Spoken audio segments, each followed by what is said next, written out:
Good to see y'all again. We are on page 68, chapter number 14, Recovering from Burnout. Speaking of that, we're on the Zeal book, as you know. And it may be getting a little redundant, but I was going to talk to you all just a moment. If you look at the next lessons in the table of contents, we're going to be talking the 15, 16, and the following. These are very interesting. Changing your corner of the world. Leveraging your strengths. Encouraging your friends and family. This is a shift from the defining zeal and how we can be more zealous, but this is actually showing us some things that we can actually accomplish. Stirring up your local church. Mentoring your replacements. You know, we talk about our young men and our young women in the congregation, training them up. We're going to be doing lads to leaders. So that goes hand in hand with that. Adjusting your habits. We should have already been doing that, but we're going to take a closer look at that.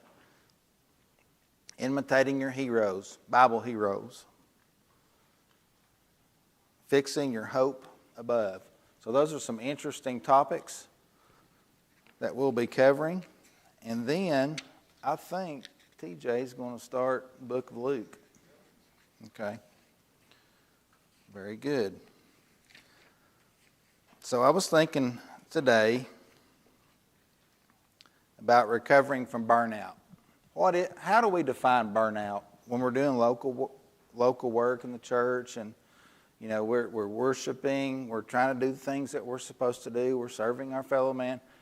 Do we sometimes feel like we're just going in a circle, and our life, our church life, just revolves around, it just seems like we're just doing the same thing. We never really get out of that circle. Here's some sobering thoughts. Most people will never experience burnout.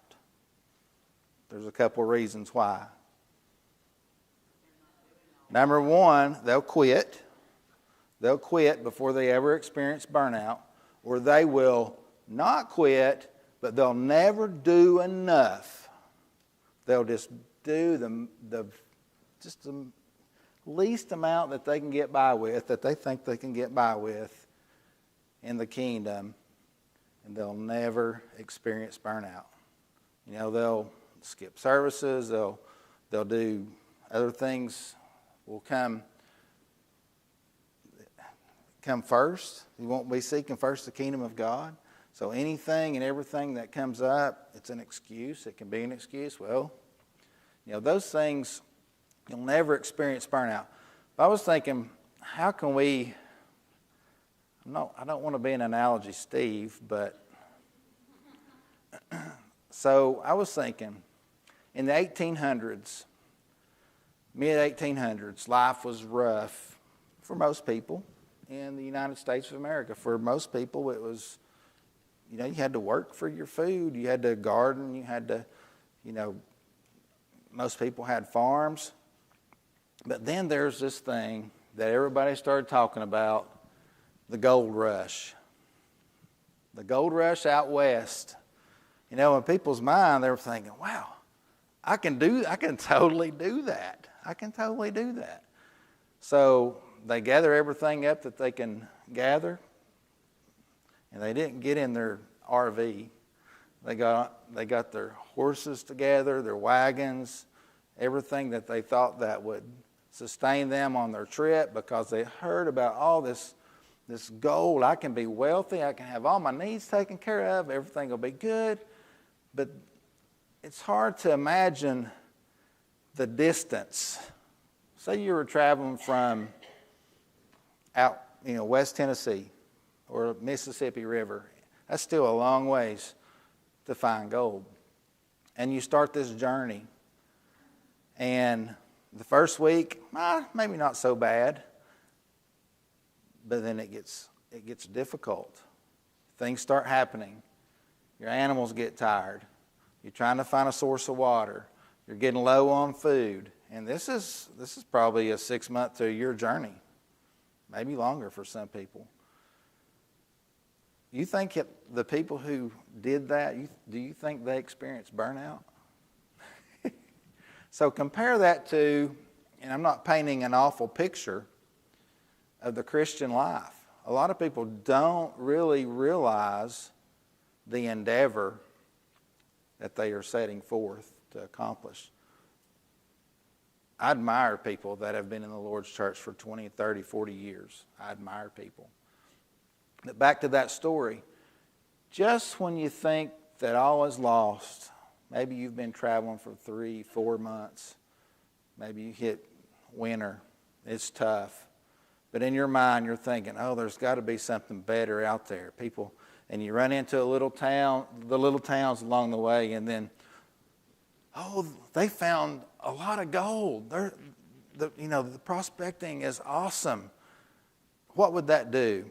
That would motivate you, that would encourage you. That's similar to what we do as Christians. If you're in this for the right reason, if you want to get to heaven, if you want to please God, if you want to do the things that Jesus has commanded us to do, it's going to be difficult. It's a process. It takes time. We get encouraged along the way. We look for those things. We work. We look for those things that encourage us. Maybe it's seeing someone become a Christian. Maybe it's a family member that you've been working with for months, or friends, months or years, to teach them the gospel, and they finally obey. What does that do? That's something that keeps you going, keeps you motivated, keeps you moving forward. Most people didn't get rich in the gold rush.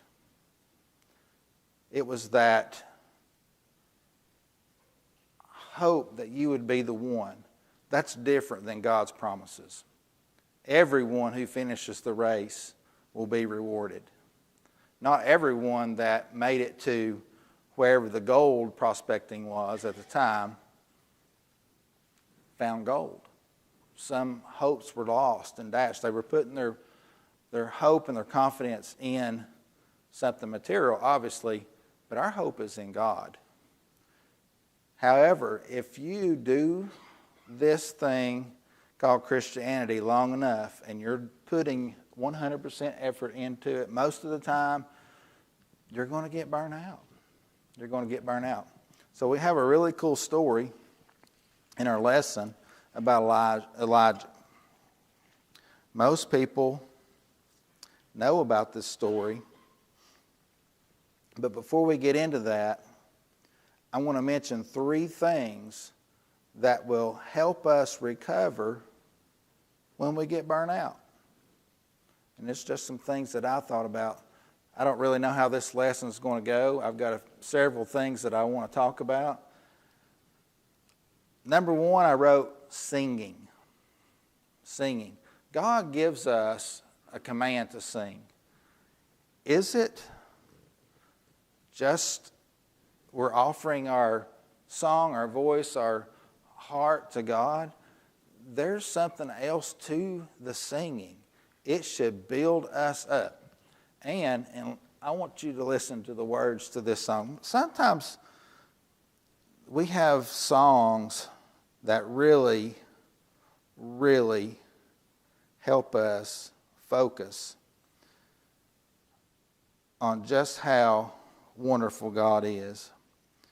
Everybody has their favorite song. And be thinking, just for a moment, I want to go this section, this section, this section, this section. I don't want 1,000 songs, but maybe we'll just grab one song from each section and maybe talk about why that lifts you up. But I want you to, hopefully I can get through this. I've thought about this all day. I thought, is this a really good idea? So I want to read the words to this song. We sang it a couple of weeks ago. Michael led it. This song does so much for me when I reflect on the words. How deep the Father's love for us. Y'all know this song. But think about it as if you're beginning to burn out, just back up, take a step back and reflect on what God's done for us.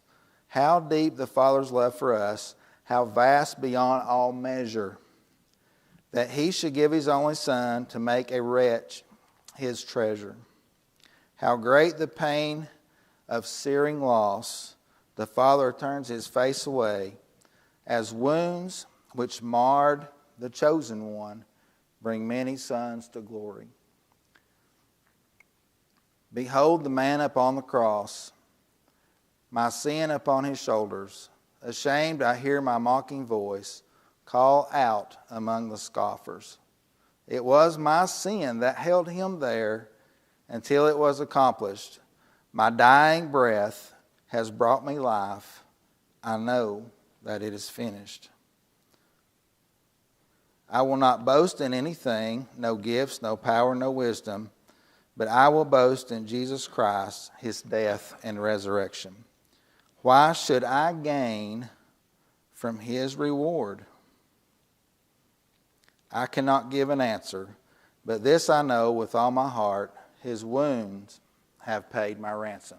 Sometimes we just reflect on these awesome songs. Y'all may have songs that just really uplift you. You think about the words.